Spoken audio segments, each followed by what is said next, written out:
감사합니다. 한편의 설교를 다 본 것 같아요. 동영상을 보니까 기억하시면서 오늘 에베소서 2장 10절 말씀 우리 같이 읽도록 하겠습니다. 우리는 그가 만드신 나라 그리스도 예수 안에서 선한 일을 위하여 지으심을 받은 자니 이 일은 하나님이 전에 예비하사 우리로 그 가운데서 행하게 하려 하심이니라. 이 말씀 중심으로 해서 자신을 살아가라 하는 제목으로 세 가지 면으로 오늘 말씀을 드리려고 합니다. 첫째는 우리는 하나님의 걸작품이다. 걸자가 빠졌네. 걸작품이다. 두 번째, 우리를 향한 하나님의 계획이 있다. 우리가 그냥 있는 것이 아니라 하나님의 계획이 있다. 세 번째, 우리는 하나님께 영광을 돌려야 한다. 이 세 가지 면으로 간단히 말씀을 생각해 보려고 합니다. 보도를 보니까 영국 BBC 방송에서 지난 2월 7일 날 이런 내용을 소개했다고 그래요. 인도에 있는 한 붐바이에서 사업을 하고 있는 27살 된 라파엘 사무엘이라고 하는 청년이 부모를 향해서 이제 고소를 했습니다. 왜 고소 내용이 뭐냐면 왜 내 동의 없이 나를 이 세상에 놨나 그런 거예요. 그러니까 이 세상이 괴롭고 힘들고 어렵고 그리고 나 없어도 되는데 왜 나한테 동의도 구하지 않고 나를 이 힘든 세상에 보냈는가 이제 고소하려고 준비하고 있다는 그런 내용이에요. 근데 이제 변호사를 찾아서 고소하려는데 선뜻 응하는 변호사가 없어서 이제 고심하고 있는데 하여튼 왜 부모님께서 나에게 허락받지 않고 사실 허락받기가 어렵잖아요. 허락받지 않고 나를 낳은 것 이해하는데 나를 낳았으니까 내 인생의 모든 것을 부모가 책임져야 된다. 이제 그런 내용으로 고소를 하려고 한다 하는 그런 내용이었어요. 자녀들을 키워보셨지만 자녀들이 이제 자라면서 어렵다든지 힘든다든지 또 참 고민하다가 한마디씩 하는 말이 있죠. 왜 날 낳았느냐? 왜 날 이 세상에 보냈느냐고. 뭐 그렇게 우리들의 자녀들은 그러지 않았지만 혹 자녀들 가운데 왜 나를 낳아서 이렇게 나를 고생시키느냐고 그렇게 항의하고 그리고 부모님에게 자신의 고통을 표현하는 그런 자녀들의 이야기를 가끔 들을 수가 있습니다. 또 부모님들도 그렇죠. 우리가 뭐 낳고 싶어서 낳았어요. 어느 날 보니까 생겨가지고 낳고 또 이렇게 낳아야 되겠다 그래가지고 낳은 것도 아니고 그냥 생겨서 그냥 낳은 게 대부분의 부모가 아닌가 생각이 됩니다. 모르겠습니다. 여러분들은 몇 월 며칠 다 계산해가지고 계획해가지고 낳았는지 모르겠지만 보통 부모님들은 그렇지가 않잖아요. 인간적으로 생각해보면 우리가 어디서 왔고 또 나는 누구이고 또 어디로 가고 또 나는 하필 한국 사람으로 태어나고 아니 좀 더 멋있고 예쁘게 태어나지 또 이렇게 생겨서 태어나고 이렇게 삶에 대해서 질문을 하고 그리고 대답을 찾으려고 하지만은 사실 지내봐서 알지만은 인간의 어떤 근본적인 문제는 질문으로 끝나는 경우가 많이 있어요. 확실한 대답을 얻을 수 없고 참 애매모호하고 불확실한 것이다. 그런 생각이 들어요. 내가 뭐 이렇게 생기고 싶어서 이렇게 생겼어요. 우리 아버님 말씀이 키가 조금만 너는 더 컸으면 좋았을 텐데 어렸을 때부터 그랬어요. 내가 뭐 키 요만하고 싶어서 요만했어요? 예? 어떤 삶에 대한 물음, 근본적인 질문을 던지면은 참 대답하기가 힘들고 어려운 것이 이 세상의 삶이다. 또 우리가 누구인가, 어떻게 살아야 되는가, 또 어디로 가는가라고 하는 질문을 세상과 인간적인 면에서 찾게 되면 정확한 대답을 얻을 수 없는 것이 우리 삶의 모습이다. 그런 생각이 듭니다. 하나님을 사랑하자 그런 말씀을 했죠. 하나님은 우리를 구원하신 유일한 분이시고 또 우리의 죄를 용서해 주실 유일한 분이시고 우리를 너무너무 사랑하시는 유일한 그분 하나님을 우리가 사랑해야 된다. 마음과 목숨과 뜻과 힘을 다해서 사랑해야 된다. 말씀을 드리죠. 또 내 이웃을 사랑하라. 특별히 나에게 도움이 필요한 사람들에게 선행을 베풀고 그리고 도움을 주는 또 줘야 되는 그런 이웃을 사랑하는 것 하나님께서 원하시는 삶이다. 그런 말씀을 드렸어요. 근데 생각해 보세요. 어려운 이웃에 있는 사람을 기억하고 우리가 선행을 베풉니다. 또 구제도 합니다. 돕습니다. 참 좋은 일이죠. 또 해야 할 일이죠. 근데 정작 이웃에 대해서 넓은 마음을 가지고 선행을 베풀면서도 자기 자신은 공허해요. 또 건강하지가 못해요. 마음이 언제나 불편해요. 불안해요. 염려가 많아요. 그리고 행복하지가 않아요. 이웃에 대해서 선행을 베풀고 좋은 삶을 살아야 된다고 이야기하고 막상 그런 일을 행하지만은 자기 자신은 불행하고 힘들고 어렵게 살아가는 사람들을 우리가 볼 수가 있죠. 그러니까 사랑에는 대상이 중요한데 하나님, 이웃, 바깥을 향해서 사랑하라 라고 하는 말씀을 하지만은 자기 자신을 사랑하라 라고 하는 말은 사랑의 대상이 밖이 아니라 먼저 자기를 바라보면서 사랑하고 또 자기를 챙겨서 자기의 삶 속에서 하나님의 뜻을 발견하고 기이하게 살아가야 된다라고 하는 것이 자신을 사랑하라라고 하는 뜻 속에 있을 것입니다. 뭐 자신을 사랑하라 그러니까 뭐 자기의 어떤 뜻을 이루고 또 뭐 자기의 어떤 이기적인 목적을 위해서 사랑하라 그런 말은 아니죠. 또 왕자병 뭐 공주병 있잖아요. 그렇죠. 남들을 무시하고 내가 뭐 착각해서 대단한 것처럼 자기를 사랑하라 그런 말도 아니에요.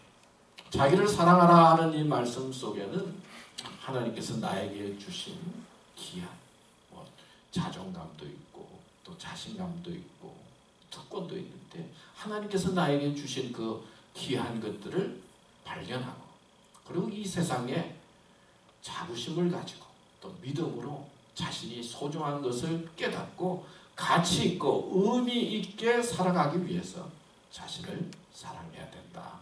그렇게 말씀을 드릴 수가 있어요. 제가 지난 주간에 어떤 보도를 보니까 한 목사님이 자살을 했어요. 근데 캘리포니아에 있는 6천여 명 모이는 대형 교회 담임 목사님이 권총을 꺼내서 스스로 자기를 쏘고 죽었어요. 제가 그 보도를 보고는 이제 말씀을 전하기 위해서 다시 신문을 찾아봤는데 어디로 갔는지 그 보도가 없어졌어요. 사실. 근데 하여튼 목사님이 스스로 총을 쏴서 죽었어요. 교인들은 우리 목사님은 예수님을 사랑했고 열정이 넘치는 목사님이었습니다.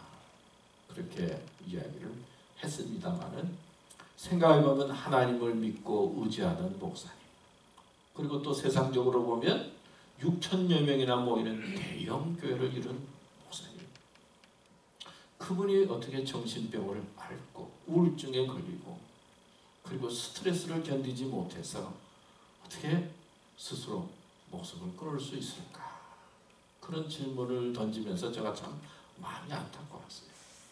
겉으로 보여지는 거하고 내면적인 거하고는 많이 다르죠. 여러분은 여러분 자신을 어떻게 생각하고 있습니까? 자신을 귀하게 생각하는 사람, 또 고귀하게 생각하는 사람도 있지만 자신을 미워하는 사람도 많이 있는 것 같아요. 또 열등감을 가지고 사는 사람도 많이 있는 것 같아요. 특별히 우리 한국 사람들은 좀 비교하는 게 많이 있잖아요. 조그만 나라이기 때문에 또 인터넷을 통해서 세계의 정보들은 다 빨리 접하고 또 조그마하기 때문에 서로 연결되어져 있기 때문에 비교하게 되잖아요. 누가 좋은 옷을 입으면 나도 입고 싶고, 누구는 잘하는데 나는 못하는 것 같고, 이런 비교의식 속에서 어떤 때는 남들보다 내가 조금 나은 것 같으면 우월의식을 가지게 되고, 어떤 때는 남보다 조금 못한 것 같으면은 좌절감과 열등감을 가지면서, 겉으로는 우리 한국 사람들이 뭐 잘 살게 되었다 그러지만은 내면적으로는 치열한 경쟁과 비교의식 속에서 좌절하고 실망하고 낙심하면서 살아가는 그런 사람들을 많이 볼 수가 있어요. 인간적으로나 세상적으로 우리의 모습에 대해서 이야기하면 참 정확한 답이 없어요. 그러나 성경에서 하나님께서는 말씀을 통해서 우리에게 우리가 누구이며 또 어떻게 살아야 되고 또 앞으로 어디로 갈 것인가에 대해서 성경에서 해답을 찾아보면 성경을 통해서 우리는 희망을 발견하게 되고 하나님의 축복을 보게 되는 것입니다. 성경에서 말씀하고 있는 우리는 첫 번째 누구입니까? 우리는 하나님의 걸작품이에요. 에베소서 2장 10절 말씀에 보면은 우리는 그가 만드신 바로. 그가 누구예요? 하나님께서 우리를 만드셨다. 하나님께서 우리를 창조하셨다는 거예요. 창세기에 보면 하나님께서 온 우주 만물을 만드시고 난 다음에 마지막 날에 인간을 만드셨죠. 그리고 만드시고 난 다음에 뭐라고 그랬죠? 보시기에 좋았다. 이 사람들이 첫인상이 참 중요해요. 선을 봐도요. 처음에 인상이 좋으면 그 다음에 끌리는 거예요. 누구를 만나도 첫인상이 시원찮으면 그 다음에 참 좋아하기가 쉽지가 않은 것 같아요. 첫인상이 참 중요한 것 같아요. 근데 하나님께서 만들고 첫인상이 뭐예요? 보시기에 좋았다. 우리는 보시기 좋은 사람들이에요. 그러나 하나님께서는 하나님이 자기 형상 곧 하나님의 형상대로 사람을 창조했다. 우리는 하나님의 형상대로 창조했어요. 하나님은 선하시고 좋은 분이시기 때문에 사실 우리는 선하고 좋은 모습으로 창조된 사람들이에요. 하나님의 말씀. 다른 것들은 그냥 말씀으로 창조했지만은 인간은 흙으로 빚어가지고 코에다 생기를 불어넣고 그리고 당신의 형상대로 우리를 만드셨어요. 그러니까 우리는 맨 처음 하나님께서 우리를 만드신 우리의 모습은 선하고 좋은 모습이에요. 남자와 여자를 창조하시고 하나님이 그들에게 뭘 줬다고요? 그들에게 복을 주시라. 그러니까 하나님께서 맨 처음에 인간을 만드시고 첫 번째 주신 게 뭐냐? 뭘 줬다고요? 복 받은 사람. 우리 복을 주셨다고. 복 받은 사람이에요. 그리고는 에덴 동산을 만들어서 아름다운 열매를 준비하고, 에덴이라고 하는 뜻이 뭐라고 그랬죠? 예? 기쁨. 윤감도 집사님 기억하고 계시네요. 기쁨. 예? 행복. 기쁘게 살으라고 하나님께서 동산을 만들어 주신 거예요. 행복하게 살으라고. 그러니까 하나님께서 맨 처음 우리 인간을 만드실 때 이렇게 우리에게 행복하게 살으라고 당신의 형상대로 다른 세계의 물질과는 구별되게 하나님께서 손수 만들어서 당신의 형상대로 만든 것이 우리 인간이다. 그런 말씀. 복받은 사람으로 우리가 출발하는 거예요. 그런데 우리 인간이 어떻게 돼요? 성경에 보면은 하나님께서 명령하신 것을 어기고 선악의 열매를 따먹잖아요. 그래서 죄를 짓게 되잖아요. 그래서 죄의 속성이 계속 이어지게 되는 거죠. 우리는 흔히 생각할 때 죄를 지어서 죄인이다 라고 생각하기 쉬운데요. 성서에 보면은 우리는 죄인이기 때문에 죄를 짓는 거예요. 죄의 속성을 가지고 이어온 거예요. 그냥 우리가 아무리 죄를 안 지으려고 해도 우리는 죄성을 가지고 있기 때문에 죄를 짓게 되게 돼 있어요. 그래서 인간의 힘으로 죄 문제를 온전히 해결할 수가 없는 거예요. 하나님께서 해결해 주셔야 돼요. 그러니까 내가 죄를 안 지어서 죄인이 아니다 그게 아니고 나는 죄의 속성을 가지고 있기 때문에 죄를 지을 수밖에 없어. 죄의 형상을 가지고 있기 때문에 타락했기 때문에 죄를 짓기 때문에 내 힘으로는 힘들어요. 하나님께서 해결해 주셔야 돼요. 자, 하나님의 명령을 어겼기 때문에 에덴 동산에서 쫓겨났는데 벌써 그때부터는 또 하나님께서 우리를 구원하시기 위해서 계획을 세우세요. 계획을 세워서 누굴 보내셨죠? 예수 그리스도를 보내셨어요. 그리고 복음의 중심이 뭡니까? 십자가와 부활인데 예수님께서 십자가에 달려 보혈의 피를 흘림으로 말미암아 우리의 죄가 용서함을 받고, 부활은 살아난다는 거잖아요. 우리의 생명에게 영생을 주시고 구원을 주신다. 하나님께서는 벌써 우리가 타락하고 죄 가운데 있을 때 이런 계획을 세우시고 그런 계획 속에서 우리를 구원의 자리로 인도하시는 좋은 분이시다. 이 십자가와 부활의 사건은 다른 면으로 생각하면 우리 인간이 너무나 귀하다는 거예요. 인간이 너무나 소중하다는 거예요.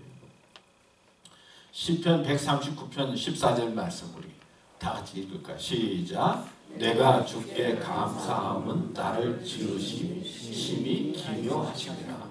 옛날 성경에는 신묘막측하심이라. 내가 아주 신묘막측하게 하나님께서 지으셨다는 거예요. 인간은 이 지구와 비슷하다 그런 말이 있어요. 이 해와 달은 우리의 눈을 나타내고, 그 다음에 바다와 강은 물 이런 거는 우리의 몸에 물을 나타내고, 그 다음에 또 땅, 뭐 여기는 우리의 몸을 나타내고, 그리고 아까 말한 강, 바다는 우리의 피를 나타내고요. 피를 나타내고, 몸을 나타내고, 그 다음에 뭐 돌멩이나 이런 금이나 광석은 뼈를 나타내고, 뭐 그렇게 표현을 해요. 그래서 인간의 몸에 수분이 몇 % 정도 있다고 그래요? 보통 70% 있다고 그러잖아요. 그래서 지구에도 물이 70% 된다고 그래요. 그리고 오장육부라고 그러잖아요. 지구는 5대양 6대조라고 그래요. 그래서 인간의 몸하고 이 지구하고 이렇게 연결이 되어져 있다, 그런 말을 해요. 그리고 우리 인간의 몸도 참으로 신묘막측하고 기묘한데, 자동차를 만드는 데는 부속품이 한 13,000개 정도 들어간다고 해요. 그런데 비행기를 만들면은 300만 개 정도 부속품이, 그 다음에 우주선은 부속품이 한 500만 개 정도 된다고 해요. 근데 인간은 세포 조직이 10조 정도 세포가 많아요. 그리고 이 핏줄을 연결하면은 10만 킬로 정도가 된다. 우리 핏줄을 연결.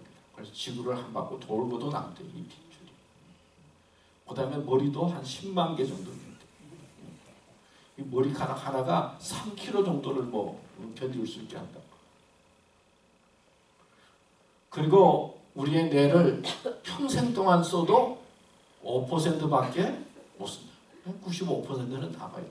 그러니까 우리 가지고 있는 이 잠재력이라고 하는 게 얼마나 대단합니까? 앞으로 어떤 세계가 또 벌어질지 몰라요. 5% 말고 95%가 아직까지 남아서 또 연구하니까 앞으로 세계가 어떻게 될지. 우리의 몸이 이렇게 신묘막측한 거예요.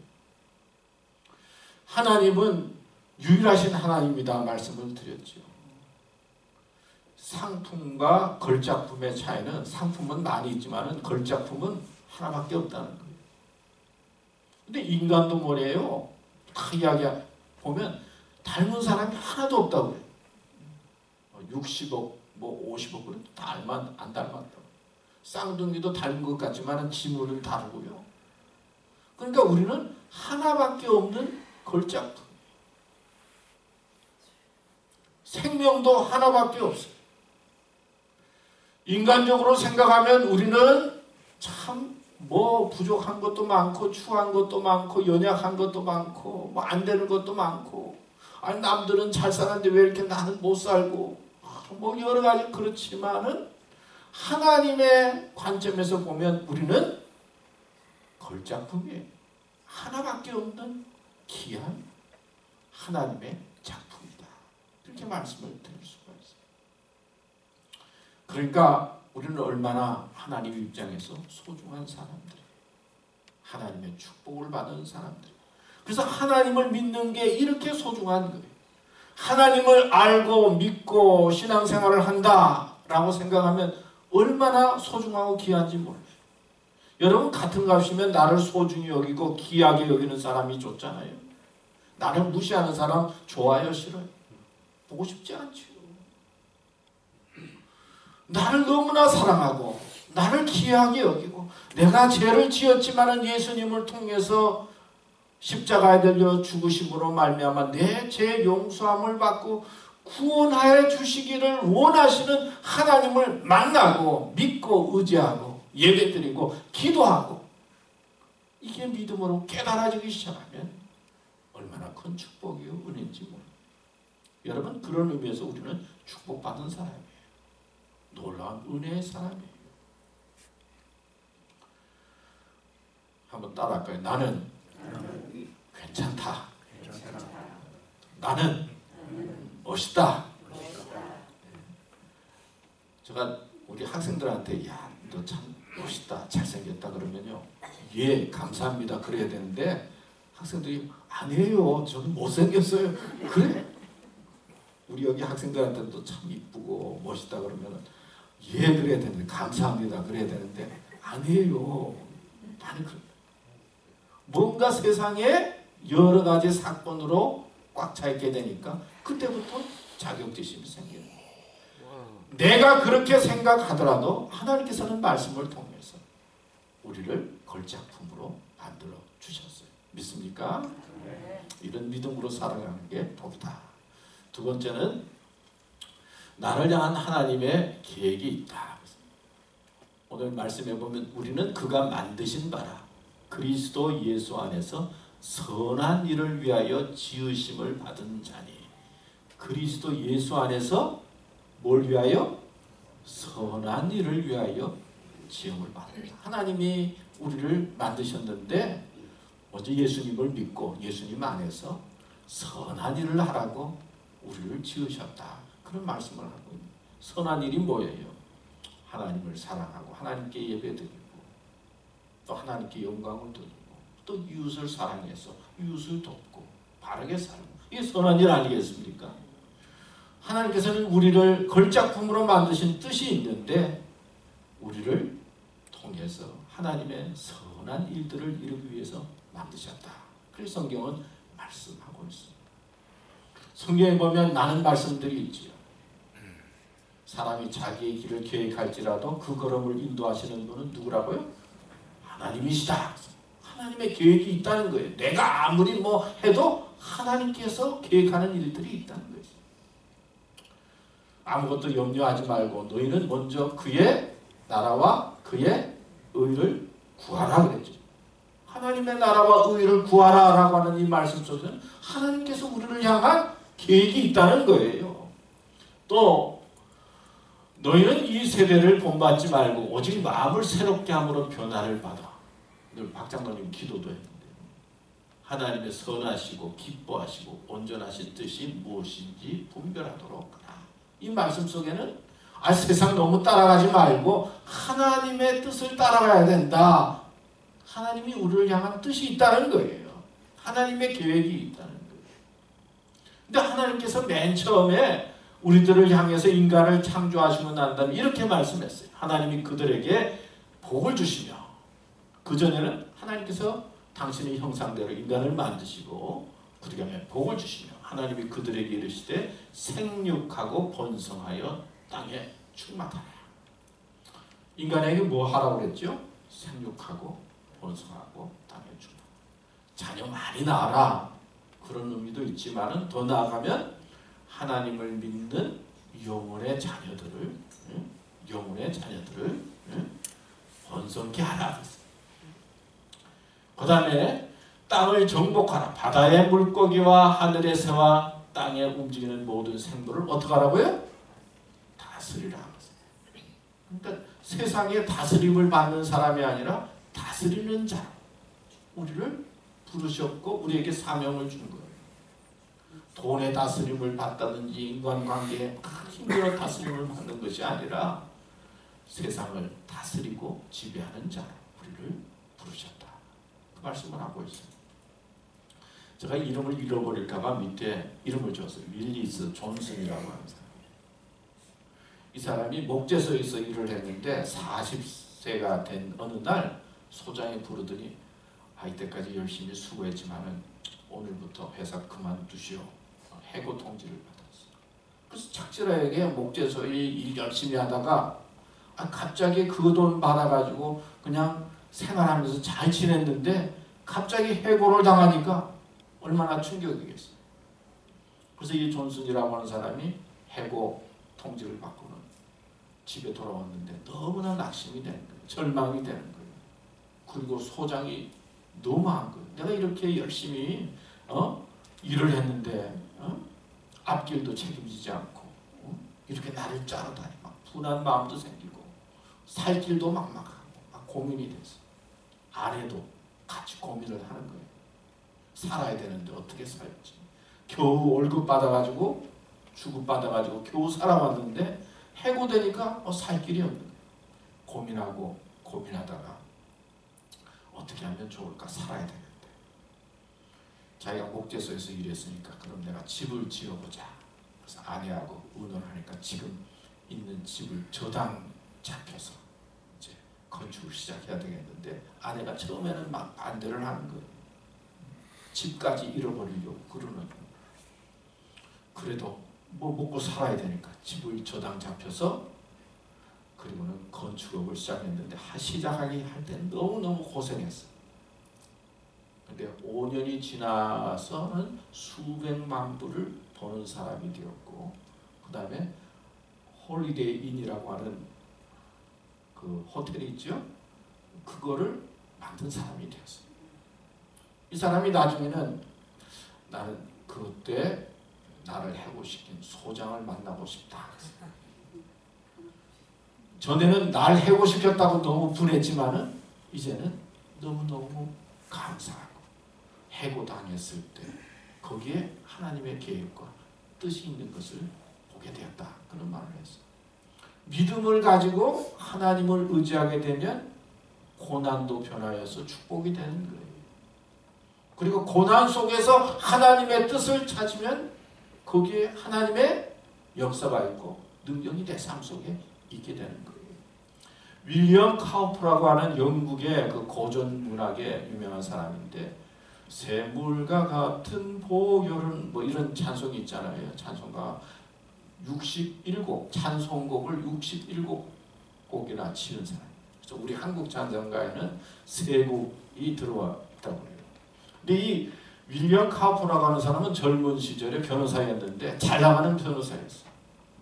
그래서 한 번은 영국 의사당 앞에서 이제 변호를 영국 사람인데 변호를 맡아서 이제 변호를 해야 되는데 그게 너무나 크니까 너무너무 스트레스가 쌓인 거예요. 그래서 삶이 힘들어졌어요. 그래서 32살 때 이제는 내가 살기 싫다. 죽어야 되겠다. 마음에 그렇게 작정을 했어요. 그래서 이제 그 영국 템플 그 강변에 테임즈 강변에 이제 가서 다리에서 떨어져 죽으려고 이제 마부에게 부탁을 해서 그 강변으로 가는 거예요. 근데 마부가 이 젊은 청년을 보니까 아무래도 심상치가 않거든요. 뭔가 일을 저지를 것 같아요. 그래서 이제 강변에 그 다리에 내려다주고 돌아가야 되는데 조금 가다가 이제 보는 거예요. 무슨 일 치를 것 같으니까. 아니나 다를까 다리에서 이 젊은 청년이 카이퍼가 뛰어내리려고 하니까 마부가 와서 붙잡았어요. 아니 앞길이 창창한 젊은이 보니까 공부도 한 것 같고 똑똑한 젊은이가 왜 죽으려고 하느냐고. 그러지 말라. 그리고는 집으로 돌려보냈어요. 근데 이 카이퍼가 죽으려고 마음먹었는데 안 죽을 수가 있어요. 두 번째 집에 가자마자 또 약을 사가지고 자살을 했어요. 근데 공교롭게 또 옆집에 사람이 와가지고는 자살하려고 누워있는 이 친구를 살려줬어요. 그리고는 해독제를 먹여서 살려줬어요. 근데 이 친구가 2번 자살하려다가 실패를 했는데 포기할 수가 있어요. 3번째는 면도 칼을 가지고 동맥을 끊어야 되겠다 그러고 세 번째 동맥을 끊으려고 면도 칼을 댔는데 그 면도 칼이 부러졌어요. 그래서 세 번째 자살을 못했어요. 그래도 내가 죽어야지. 그래서 네 번째는 이제 목에 내가 목 매달아 죽으려고 목을 맸는데 옆집에 있는 사람이 지나가다 또 봤어. 그래가지고는 그 친구를 데려가지고 병원에 데렸어. 아니 죽으려고 아무리 해도 자기는 죽을 수가 없어요. 죽고 싶어서 죽으려고 해도 죽지 못하니까 내가 어떻게 살아야 되나 그런 마음을 갖고 있는데 옆에 사람이 예수를 믿고 신앙생활을 하라고 이제 인도를 한 겁니다. 그래서 이제 교회 다니기 시작했는데 나 같은 죄인 살리신 작사한 작곡한 그 존 뉴턴 목사님을 만나서 같이 상담을 하고 그러는 중에 자신도 문학에 재능이 있다는 것을 깨닫게 되고 찬송가도 쓰게 되고 그 다음에 영국 문화사에 유명한 사람이 되었다. 여러분 죽으려고 해도 죽는 게 마음대로 안 돼요. 사실 하나님의 뜻이 있으면 여러분 고난 당하고 어려운 일 당하면 자기가 보이지 않아요. 근데 모든 게 캄캄해요. 꽉 막힌 것 같아요.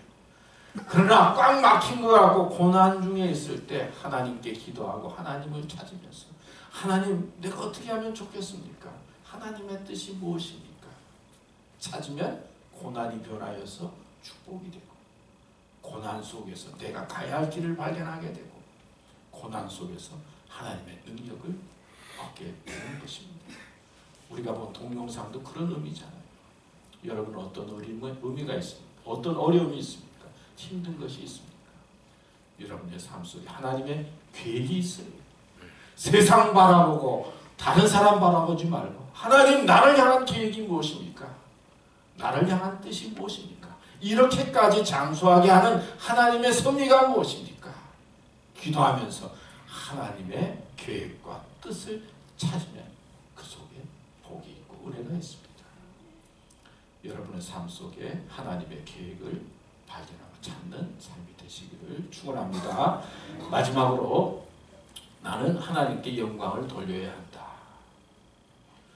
그런즉 너희가 먹든지 마시든지 무엇을 하든지 다 뭘 하라고요? 하나님의 영광을 위하여 하라. 사랑하는 자여 내 영혼이 잘된 같이 내가 범사에 잘되고 강건하기를 내가 간구하니라. 내가 하나님께 영광을 돌리면서 살아가는 것이 자기를 사랑하는 소중한 길입니다. 그리고 축복이에요. 2월 14일이 무슨 날이죠? 네? 우리 어르신들은 잘 모르십니다. 무슨 날이에요? 네, 발렌타인데이. 그 발렌타인데이 그 유래를 알아요? 잘 모르죠. 이 발렌타인이라고 하는 사람은 사제였다고 해요. 근데 유래가 로마 시대로 거슬러 올라가는데 그 로마 시대에 그 이제 군인들이 전쟁을 원정에서 이제 나가잖아요. 그럼 원정에서 나가면은 군인들이 결혼을 한다든지 여자하고 이렇게 사귀면은 사기가 떨어진다. 그래서 결혼을 금지시켰다고 그래요. 전쟁하러 나가기 전에. 그런데 어떤 남자와 여자가 사랑에 빠졌어. 그래서 결혼하고 싶은 거예요. 근데 그 결혼하고 싶은데 어떻게 결혼할 수가 없으니까 발렌타인 사제에게 와서 이제 부탁을 한 거예요. 그래가지고는 이 사제가 결혼 주례를 했어요.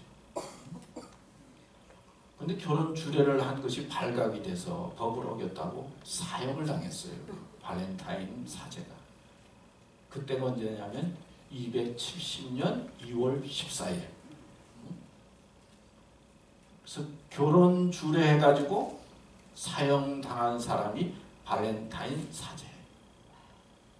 근데 이 일을 기념하면서 남자와 여자가 서로 사랑을 고백하고 또 사랑의 선물을 하는 날로 이제 지내오게 되면서 그 발렌타인 사제의 이름을 따서 발렌타인 데이라고 그렇게 날을 정했다고 합니다. 특별히 나는 뭐 초콜릿도 주고 꽃도 주고 그런다고 하죠. 특별히 여자가 남자에게 사랑을 고백해도 괜찮은 날이에요. 뭐 지금은 뭐 여자들이 또 사랑을 고백해도 뭐 괜찮지만 하여튼 여러분 사랑한다는 것이 너무나 귀하고 아름답잖아요. 또 너무나 사랑해서 결혼하고 싶어 하니까 이 사제가 사랑의 마음으로 주례를 했겠지요. 예. 그래서 어려움을 당했지만은 하여튼 이 사랑이 아름답잖아요. 고귀하잖아요. 그런데 남을 사랑하는 것도 중요하지만 참 남 사랑하느라고 다른 사람 생각하느라고 자기를 사랑하지 못하고 살아갈 때가 많이 있잖아요. 발렌타인데이 때 남도 사랑하지만은 우리 어르신분들 또 우리들은 좀 나를 챙기는 날로 나를 사랑하는 날로 보내면 얼마나 좋겠어요. 그래서 야 용호야 수고 많이 했다. 내가 나를 사랑한다. 뭐 여러분의 이름을 부르면서 여러분들을 사랑하고 여러분들을 챙기면서 보내면 좋겠다. 그런 생각을 해보았어요. 근데 자기를 사랑하는 법에 대해서 글을 보니까 이런 말이 있어요. 첫째, 남과 비교하지 않는다. 비교하면 사랑하기가 힘들죠. 두 번째는 뭐예요? 현재에 집중한다. 너무 과거, 미래 거기에 그냥 신경 쓰지 말고 과거는 뭐 지나갔잖아요. 미래는 아직까지 내게 아니에요. 그냥 오늘 생각하면서 보낸다. 세 번째, 보답을 바라지 않는다. 뭘 하면은 뭐 누가 좀 챙겨줘야 된다 그러면은요 힘들어요. 뭐 챙겨주기 누가 챙겨줘요? 자기가 알아서 알아야지. 보답을 바라지 않는다. 네 번째는 다 같이요. 시작. 나를 칭찬하자. 자기를 자꾸 칭찬하자. 그 다음에 다섯 번째, 타인의 기대로부터 자유로워라. 타인으로부터 너무 인정받으려고 하면 힘들어지는 것 같아요. 타인으로부터 미움받을 용기를 가져라. 그런 말도 있잖아요. 남이 뭐라고 생각하든 내 삶을 사는 게 중요하다. 그 다음에 여섯 번째는 완벽하려고 하지 말라. 특별히 완벽하기 원하는 그런 성격을 가진 분들이 있는데 완벽하지 않는 것이 모든 사람의 모습이죠. 오늘 세 가지 면에서 말씀을 드렸습니다. 자기를 사랑하자. 첫 번째는 뭐예요? 나는 하나님의 걸작입니다. 두 번째는 나를 향한 하나님의 계획이 있다.